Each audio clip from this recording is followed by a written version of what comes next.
안녕하세요. 저는 데이비. 로지 저스틴입니다. 네, 반갑습니다. 오늘은 파닉스 학습법에서 무용론을 주장하시는 데이비쌤. 네. 파닉스 필요 없다. 필요 없습니다. 네, 이딴 거 안 한다. 이딴 거라고 할 거예요. 괜찮아, 이렇게 안 한다 어쨌든. 어쨌든 안 한다. 안 한다. 그 다음에 파닉스 전문가십니다. 전문가. 파닉스 꼭 필요하다? 꼭 필요하다까지는 아닌데 어쨌든 일단은 파닉스를 한 20년 정도 가르친 것 같아요. 와. 그리고 뭐 네. 영어 유치원에다가 그리고 또 R&D에서 파닉스 교육만 몇 번을 했는지 모르고요. 파닉스 책을 또 한 3-4권 냈어요. 네네네. 그거. 네. 그러니까 파닉스를 어떻게 네. 많이 했죠. 네. 그 파닉스를 많이 가르치고 그 네. 교재도 만든 입장에서 한번 네네. 얘기를 해보겠습니다. 네, 그러면 아이들이 파닉스를 꼭 해야 되나요? 어떻게 생각하세요? 글쎄요. 일단은 파닉스를 꼭 해야 된다라고 말하는 거는 일단은 읽기에 들어가기 위해서 한번 건드려줄 필요는 있다. 옛날에는 꼭 해야 됩니다. 이런데 이제는 건드려줄 필요가 있다라고 좀 살짝 그렇게 바뀌었고요. 네, 파닉스는 어느 정도 이제 어떻게 문자와 또 소리와의 관계를 학습하는 단계고, 그리고 이제 우리가 알고 있는 파닉스라고 하는 거는 이제 우리나라 개념과 또 이제 미국에서 이제 파닉스라고 하는 그런 개념이 많이 달라요. 파닉스라고 미국에서 하는 거는 그 초등학교 3학년 때까지 걔네들은 리딩까지 같이 연계되고 스펠링까지 연계되는 그런 것들을 파닉스라고 하기 때문에 우리나라에서 파닉스를 뭐 뗐다 이렇게 말하는 거랑은 개념이 전혀 다르죠. 근데 이제 파닉스는 어쨌든 소리를 읽어나가는 과정이고 44가지의 음소가 있잖아요. 그 음소 학습을 하는 건데 이거를 안 하고 그냥 들어가게 되면은 사실은 아이들이 좀 헷갈려하는 부분이 있기 때문에 중간중간 해줘요. 근데 네네. 또 데이비 쌤이 지금 말씀하시기 전에 제가 미리 좀 말씀을 드리면 파닉스를 아무리 해도 읽기랑은 또 별개가 되는 경우가 좀 많습니다. 네. 그래서 이제 그거의 이유는 이제 아마 데이비 쌤이 얘기를 해주시지 않을까 합니다. 일단 저는 이제 파닉스라는 것은 결국엔 방법이잖아요. 그렇죠. 근데 결국에는 어머니들이 이제 생각을 하는 거는 파닉스라고 우리가 그냥 통칭해서 퉁쳐서 이제 이야기를 하지만 결국에는 활자를 인지하는 영역이란 말이에요. 근데 제가 생각하는 파닉스와 활자 인지는 좀 별개의 문제고 오히려 원인, 그러니까 파닉스를 했기 때문에 활자 인지를 할 수 있는 건데 제 생각은 그래요. 활자 인지가 결국 중요한 거라면 파닉스를 하지 않고도 활자 인지를 할 수 있다면 굳이 파닉스를 해야 되느냐? 저는 이제 그런 생각이거든요.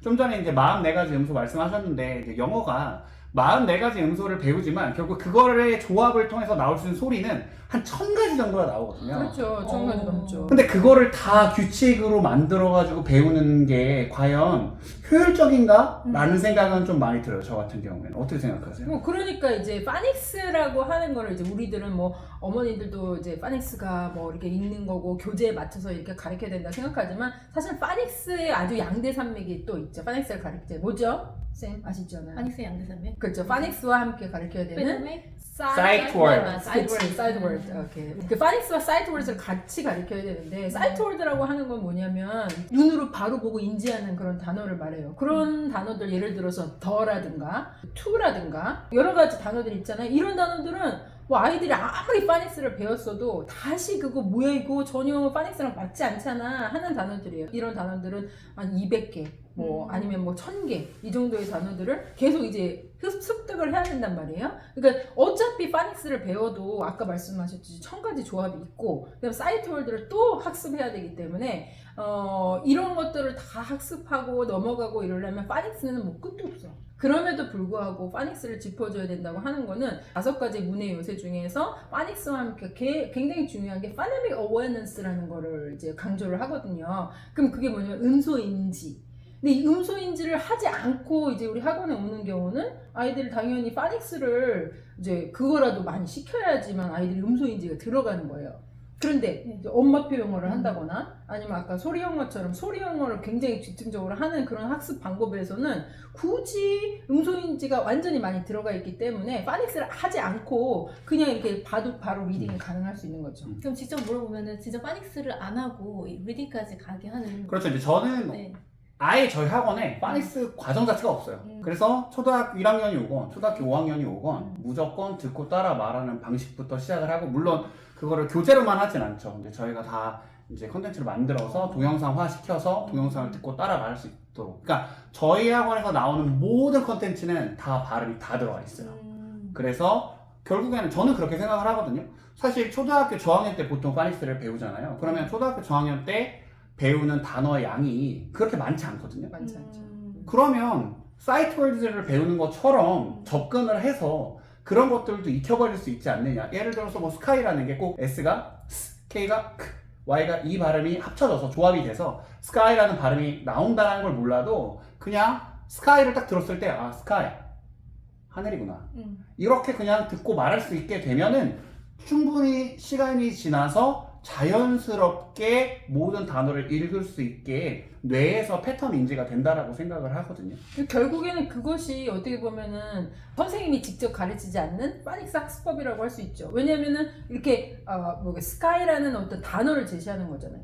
문자가 제시가 되고 그러니까 문자가 없더라도 문자가 없더라도 네. 그러면 그거는 이제 음소 학습인 거죠. 그렇죠. 네. 이 영상을 보시는 분이 한 두 부류가 계실 것 같은데 이제 아이 학부모님이시거나 아니면 영어 선생님 두 분이실 것 같은데 엊그저께 이제 파닉스 특강을 했단 말이에요. 실전 그렇죠. 파닉스 특강을 하셨는데 많이들 오셨고 이제 반응도 좋았어요. 근데 한 선생님들이 이렇게 많이 오시는 이유가 항상 실제로 가르치고 있어도 파닉스에 대한 고민을 계속 하신단 말이에요. 그래서 선생님 입장에서 파닉스를 어느 정도까지 건드려주고 어떻게 해주고 아니면 아예 없이 어떻게 하면 좋을까 선생님 입장에서 얘기해 주셨으면 좋겠고 또 한 가지는 학부모님들은 이제 파닉스를 어떻게 아이들이 이제 2년을 파닉스를 했대요. 근데 이제 못 읽거나 아니면 파닉스가 됐다 안 됐다 이거 기준이 뭐냐 뭐가 파닉스냐 이제 혼란스러우신 분들이 부모님 입장에서도 있으실 텐데 한국에서 아이들이 리딩까지 가는 그 이제 목표에서 이제 파닉스를 어떻게 해주면 좋을지 두 분이 조금 얘기를 그런 부분에서 좀 해주셨으면 좋겠다. 전 기본적으로 파닉스가 그러니까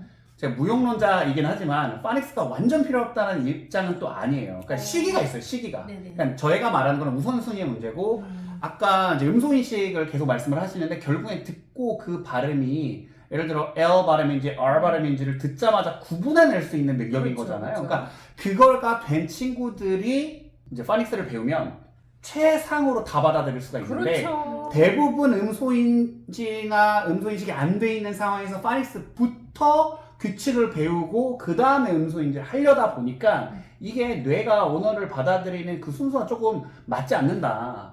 그래서 저는 그러니까 파닉스를 똑같이 가르치는데 누구는 잘하고 누구는 못한다. 맞아요. 이 개념이 있잖아요. 네네. 그러면 그렇게 되는 이유가 뭐냐? 그걸 생각을 해볼 수가 있는데 그건 전 무조건 소리라고 생각을 해요. 그래서 아이들이 학원은 그리고 뭐 엄마 교육을 하든 어쨌든 파닉스를 배우는 시기가 보통 진짜 빠르면 5살, 6살 조금 늦으면 학원을 통해서 한다면 뭐 8살, 9살 정도가 될 거 아닙니까? 근데 그 이전까지 소리 노출 이게 영어뿐만 아니라 국어건 아니면 영어건, 일본어건 아니면 노래건 어찌됐건 우리가 활자를 모르는 상황에서 모국어도 마찬가지죠. 활자를 모르는 상황에서 인풋이 들어갈 수 있는 창구는 귀밖에 없잖아요. 소리밖에 없기 때문에 다양한 소리를 많이 들음으로 인해서 내가 이런 소리들이 패턴화가 되고 이런 게 언어구나 라고 스스로 조립될 수 있는 충분한 시간을 가진 다음에 파닉스를 배우는 거는 전 나쁘다고 생각하지는 않아요. 필요하다고 생각을 하는데 대부분 그게 안 돼 있는 상황에서 이거부터 하니까 이게 좀 안타깝다. 그래서 일단은 소리 먼저. 소리부터 듣고 따라하게 하고 SKY를 못 읽는 아이를 저희가 학원 같은 경우에는 처음 가르칠 때 당연히 못 읽죠. 안 가르쳐줬으니까. 근데 저는 안 배운 걸 굳이 할 필요는 없고 대신에 저희가 이제 발음은 듣고 따라할 수 있도록 다 되어 있기 때문에 예를 들어서 스카이 하늘, 스카이 하늘, 스카이 하늘, 뭐 랜드 땅, 선, 해, 문, 달 했는데 선이 어떻게 생겨먹은 단어인지 모를 수 있다는 거예요. 근데 내가 선을 듣고서 그거 해야, 문, 달이야를 인지할 수 있는 상황이 된 다음에 이제 글자를 필사를 하는 거죠. 그냥 보고서 베껴 쓰는 거예요. 그것만 해도 자연스럽게 발음이 아는 상태에서 활자 인지가 되므로 저는 그렇게 하는 게 모든 아이들이 실패 없이 언어를 배울 수 있는 아주 좋은 시작이 아닌가 저는 그렇게 생각합니다. 근데 이제 몇 살부터 가능하냐? 그리고 이제 쓸 수 있는 단계 정도 되면